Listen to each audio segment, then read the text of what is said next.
Good night, gentlemen. Blessed love, Errol. Respect. What a game! Like I said, this Italy team is proving to be the dark horse of this tournament. I really like them. It's the first is over many years I'm seeing an Italy team like this. They have this balance to them. I don't know if you recognize that they have this balance to them, and I really like that. From defense to the forward line, they have this balance, which is good. While watching the game today, I realized that the midfield for them is very crucial. They play the ball. They like to keep this position of the ball. They like to get forward. But nonetheless, though, I see them. I've seen them. I'm seeing them coming out of the group, and but I don't know how far they will go. But I see them going a good distance, but I don't know how far they will go. But let us see the next match and see how that will go, though. But tactics wise, I know they're going to play a 4-3-3, which they play so excellent. And with the Turkey side, I expected more from the Turkey side, to be honest. But I don't know if it's the magnitude of the game which caused them to be so fragile and so cagey. But if I notice, when Italy took the lead, they came out and started to play this football like they wanted something out of game. And the fitness wise, is the first I'm watching a football game, and I seen a coach change out all of his midfield. Activate. The coach changed out all of his midfield from near was 60 minutes. So they was very legged, which is a bad sign. You know that you have to have this fitness. But nonetheless, though, it was a really good watch. Yeah, thank you so much, sir.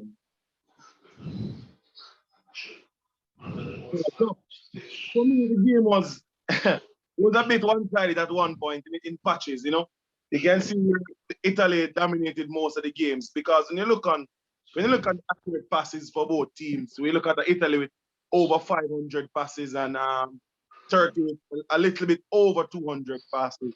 So when you look on how the game was flowing at one point, Italy had more possession. Italy had basically 63% possession of the game, basically, and 24 shots from Italy to 3 from Turkey. 18 chances created from Italy to 2 from Turkey. You see, I know persons will agree with me when I say that the game was a bit one-sided, right? 4-3-3 formation by Mancini, spot on. Italy came out, ball running. He made 3 attacking changes in the latter part of about 80 minutes in the game. And then he removed the front 3, put on Chiesa, he put on Bernadeschi, and they came on same and kept the game going. They kept going. They had chances where they could have scored more goals, but eventually it didn't happen.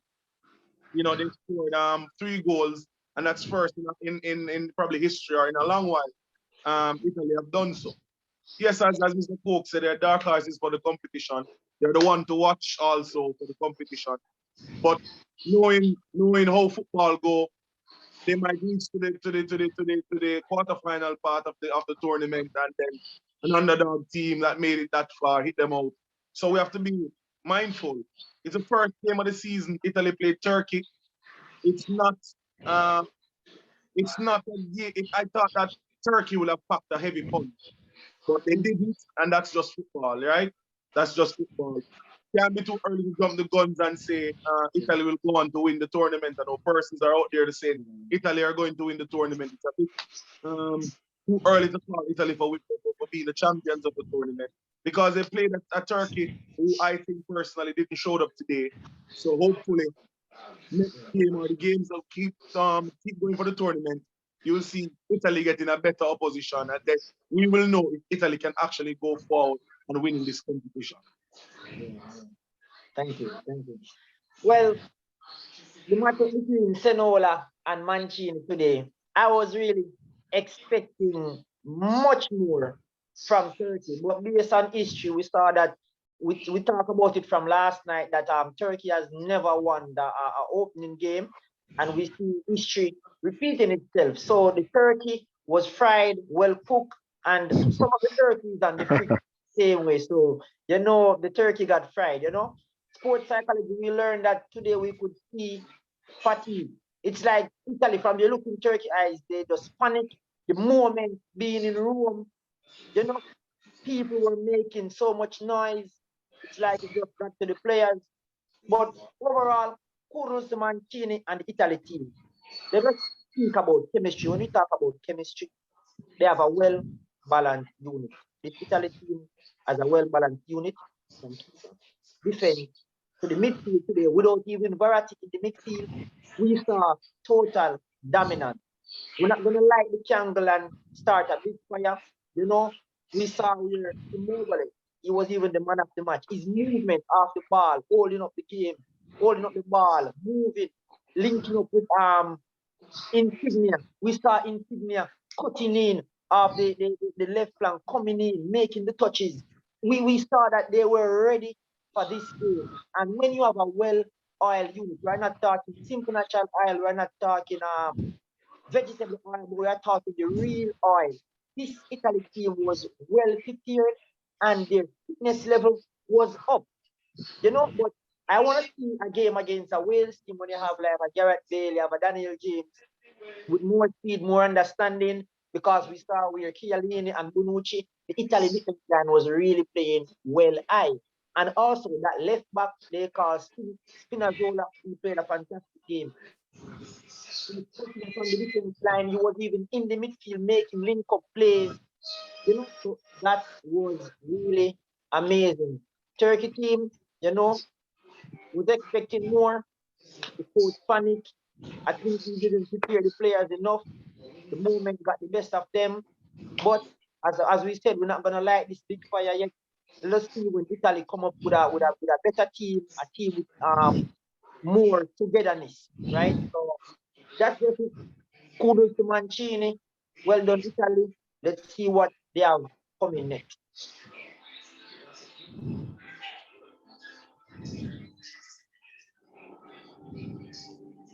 Sir Bogle. All right. I concur with almost everything that everyone has already said. Watching Italy from, if I ever tell you how long I watch Italy, when I say me a dinosaur. But watching Italy from the 80s, coming all the way down to the what's his name? Franco Baresi and the Maldini days. Yeah. Pragmatic, very defensive, hitting on the break, hard-nosed. Yeah. When they score first time, you know that is over. I heard Mancini in an interview a few months ago that this Italian team, he's going to transform it into a total football playing team. And we saw it today. Yes. They were very solid in defense as usual. Typical Italian performance. I believe their off the ball movement was amazing. Yeah. The reason why they made so many changes in the middle of the park, because coming off of a long Serie A season, yeah, a long domestic season for those players, they couldn't maintain that pace for the entire 90 minutes. So Mancini had to freshen up the team. But it's not in a long time they've never won by 2 goals or more. It's the first time in history.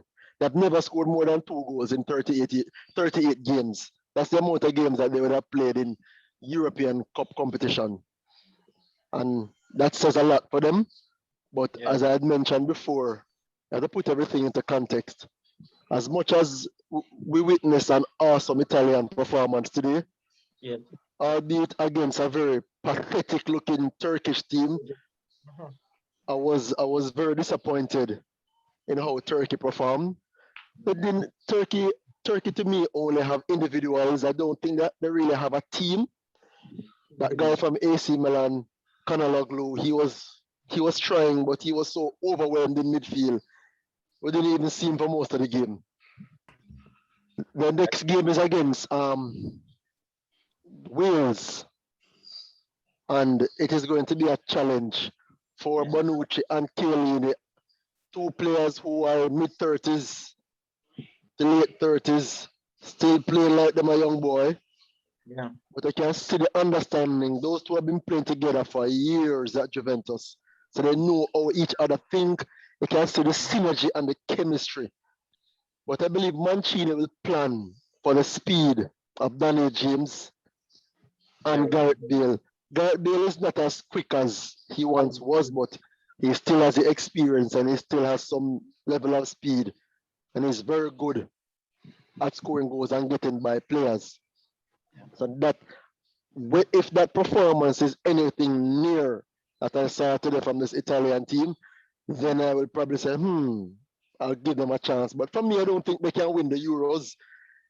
They will have to be consistent enough. I don't think they have a consistent enough team that can go and win every game, because they're going to come up against the likes of France, against the likes of a good Belgian team, the likes of an England. Portugal So team. a good Portugal team, the golden generation of Portugal. If they don't win it something again now, well, they're defending champions. But if they don't win it now, they never win it again. Because you know the talisman, this is his final Euro. But let's see what this Italian team can do against sterner opposition. But I was impressed by them, but I'm not going to give it any great praise until I see them play against superior opposition. Yeah. So thank you guys. You know, it was a good game, as we said already. You know, and we had it spot on, you know, with the lineups.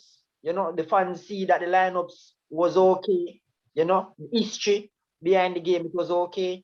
You know, so fans tune in again. You know, we're gonna go with Croatia versus England. It's not gonna be a normal game. We're expecting something amazing, some fireworks. So just get the buckle, get the beer, get the Heineken, put it in the fridge, and get ready. It's your boy, it's your family with Football in 5. Stay tuned. Thank you guys. Stay blessed.